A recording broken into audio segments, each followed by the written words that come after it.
Tipping culture in North America right now is basically this quiet daily battle where a $5 coffee somehow turns into a personality test.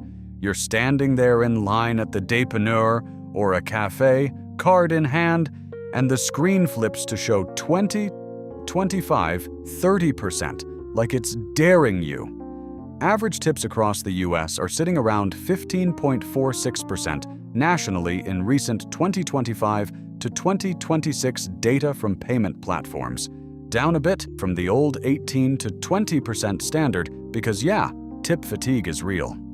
In Canada, surveys say 82% of people notice tipping expected in way more spots than before, and 90% think the amounts are getting ridiculous. Yet here we are, still tapping away most days. So instead of making myself the president and doing something about this situation, I'm just gonna sit in my room and talk about how ridiculous tipping has become and hope somebody vote for me the next time Rockstar posts another GTA 6 trailer. First off, the basics haven't changed much. In the US, servers can legally get paid as low as $2.13 an hour federally, with tips supposed to make up the rest to minimum wage. Bosses have to cover if it falls short, but in this day and age, that is about as believable as saying Trump is innocent.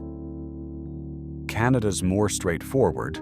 Quebec's minimum for tipped workers is $12.90 right now, jumping to $13.30 in May 2026, while the general minimum is heading to $16.60. Tips aren't legally filling a wage gap the same way, but everyone still expects 15 to 20%, like it's written in stone.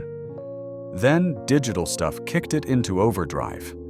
Those Square and Toast machines everywhere started defaulting to high-tip prompts after the pandemic. What used to be a jar or loose change is now 30% staring you down, zero button looking tiny and guilty. Surveys back it up. Nearly 9 in 10 Americans say tipping's out of control, 65 to 77% are fed up, and people figure they're dropping around $150 a year on tips they didn't think were needed. In Canada, it's the same vibe, with folks saying they're asked to tip way more often, sometimes 10 times a month on average. The patterns are pretty predictable once you notice them. Sit-down restaurant? Still 18 to 20% pre-tax, no debate. Bar drinks? $1 to $2 a pop or 15 to 20% on the tab. Delivery in the snow? 15 to 20%. Fair enough if they're still alive in the Quebec winter. But then you hit counter service, grabbing a sandwich or pour over, and suddenly the prompt's at 20% for literally handing you the bag. That's where it gets silly. Some places even prompt on pure takeout, zero interaction beyond "here you go." And don't forget the random ones: nails, Uber, hotel housekeeping, auto adding 15 to 25%. It's like the system decided every human touch deserves a bonus, even when it's just existing. Businesses love it because they keep menu prices lower by offloading wage costs onto us. Workers get the upside on busy nights, but eat the downside on slow ones or bad weather, leaving the customers ended up doing mental math every time. Was that service worth 18%? Or am I being cheap because eggs are stupid expensive now? Some spots try no-tip setups, higher prices up front, steady pay, but a lot revert because people complain it feels pricier even though the total's the same.